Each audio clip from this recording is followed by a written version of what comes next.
So here we are, another party in Keizer. It's party, party, party. I'll tell you, it's been a busy May, but as I was sitting in the wine garden with my mom, I said, you know, this is just darn pleasant, isn't it? To be out in this park and to be able to be with friends and neighbors. This was just a vision. And I got to tell you, I was just talking with Richard Walsh because truly, he's the visionary behind Keizer Rapids Park. When he first brought it to the Keizer City Council, we all thought, oh, slice of crazy. But whatever, we'll just appease him, so sure, we'll put it on the long-range plan. We'll get to it sometime.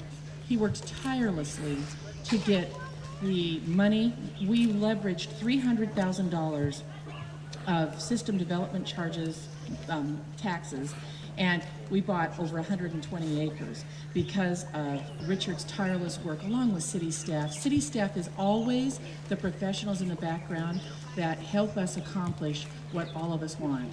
And so Richard was the driving force behind that.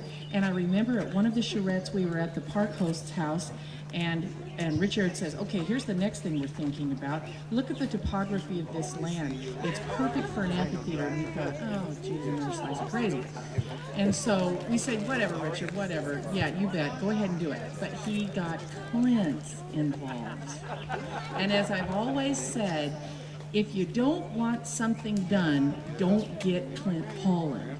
If you tell Clint Holland what a good idea, it's going to happen.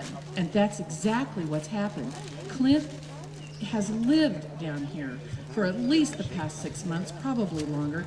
But every time I'd bring the dogs down, every time I'd check on the paths, here was Clint and Randy Miller. And I thought, what are you two doing? They're living here just to make sure that it was perfect and beautiful. And you know, it all started with the charges. And Winifred Charge is sitting on the top row. Wave, Winifred. This is her backyard. We're in Winifred's backyard.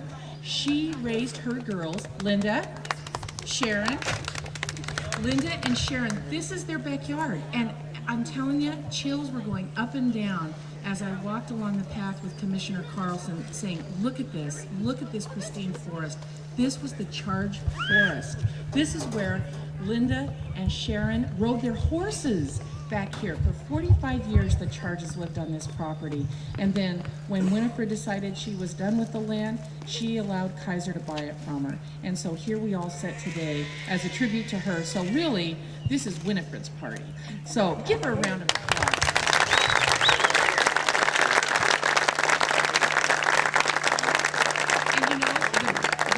And the celebrations will just keep on going. Can you imagine a better legacy for the place that you spent your entire life? I can't imagine a better legacy.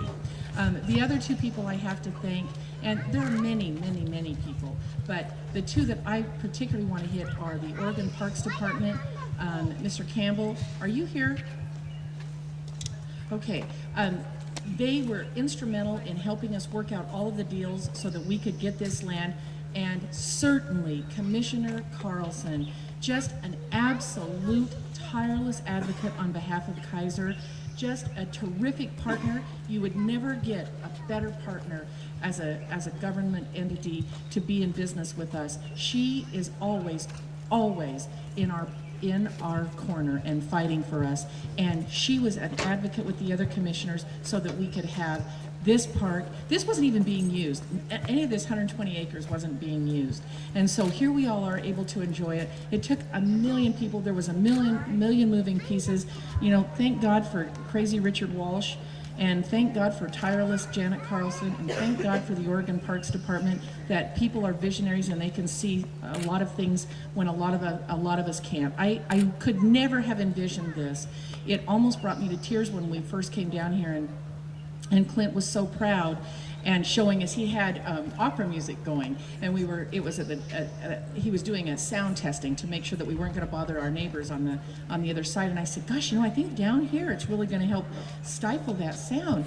And he was so proud of it, and it just almost does bring you to tears when you see what is able to be accomplished in Keizer with volunteer spirit and pride.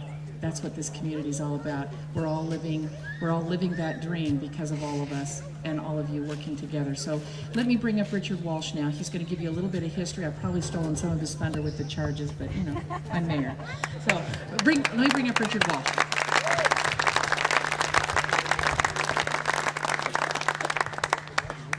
Thank you very much.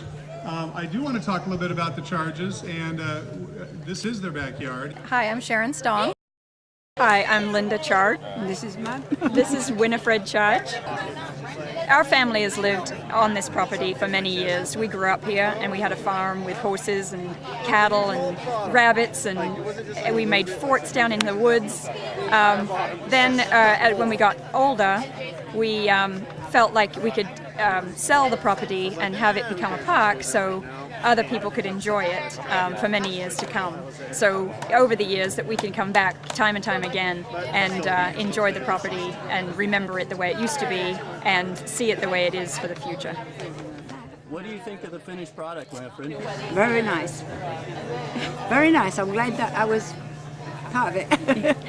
Yeah. It makes us very proud to see that others can use this park, and they will for years to come. And it's in that process that I met some very fine neighbors of the river that actually contributed a great deal on how the park was developed. And there were some good times and some rocky times, but the end result was this.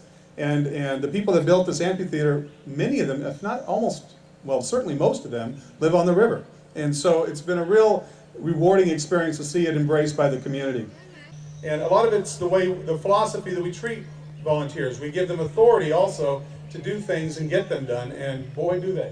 I had ideas that when Clint got on that committee to work on an amphitheater, I thought, well, you know, we're going to probably get something like a Ranger Bob, you know, amphitheater, something where you got maybe some logs out there and maybe kind of a dirt trail in the middle and maybe a fire pit down here, and you know, something you'd see at a state park. But this is what he ends up giving us, and it's just amazing with all the volunteers. And so we knew we weren't going to condemn any land, so we were kind of just praying. Gee, I wonder if the land that happens to be between this property back here and the city, wonder if they would just happen to want to sell us the land. We were scared to death. We didn't even want to approach them because we didn't want to blow it. And so we were like, well, what are we going to do? And then I get a call from Linda,